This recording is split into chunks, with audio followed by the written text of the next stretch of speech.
And then we get to North. They made a hard call on Ben Brown. It's been a stunning fall from grace, and Adam Ramanauskas, his manager, questioned it on Friday morning on radio. We wanted a fourth year, and we thought we're in our right to be asking for that, considering what he had achieved. I think clearly North Melbourne are moving in a different direction with the way they want to play, and they don't see Ben as a part of that, which I find probably staggering, considering how good of a player he has been for North Melbourne in that key forward role. His number one preference, and I'll make this very clear, has always been to stay at North Melbourne.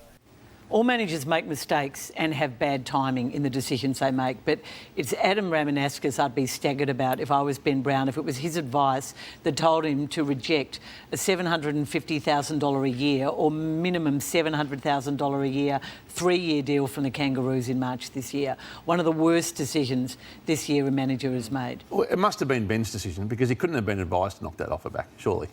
You could not. What would you say, though, if his manager should have convinced him to take it? What about Kane, Dusty Martin and Brodie Grundy, who played that game, got through to the end of the year and played good football and end up with a $6-year $1 million deal?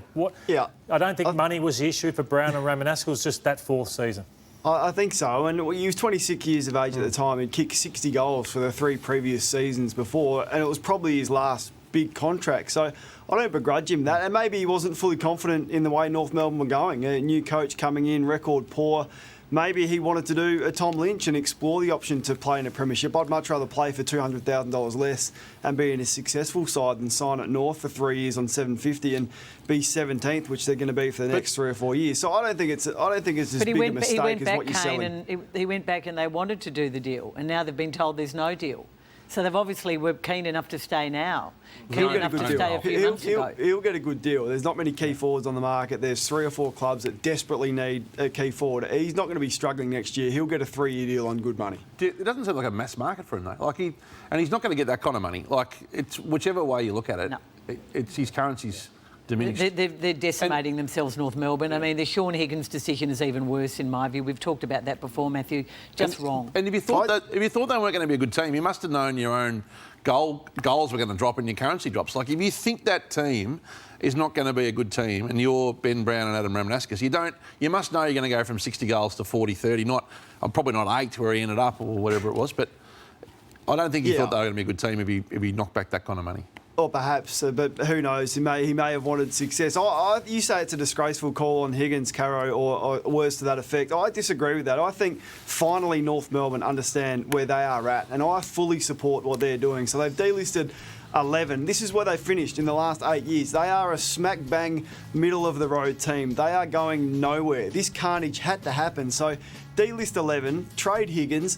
I'd go further. I'd trade Goldstein. Polek has been exploring his options. I would, Caro. I would. What's Sean Your Higgins going to do? Wednesday night counterpart, Ross Lyon, talks about bull elephants. I know exactly what he means, even though I laughed at him at the time. You have to keep some leaders in your team.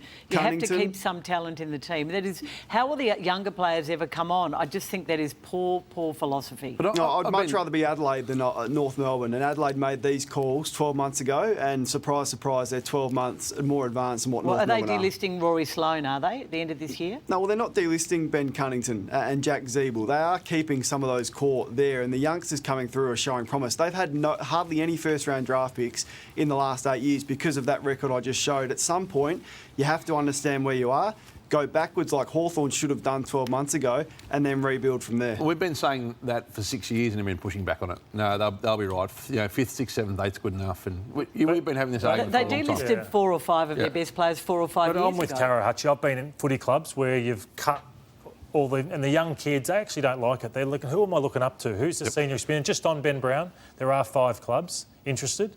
I think the dominoes are Danaher and Jeremy Cameron. Once they work out what they're doing, Cameron will... He's third cab, you reckon, in that? Brown will find a good home. The only thing with North, if they have arrived at that decision, and it looks like they have, just communicate it. Like, tell people, look, we made a blue last year. We thought we were closer. Brad told us otherwise. We didn't listen.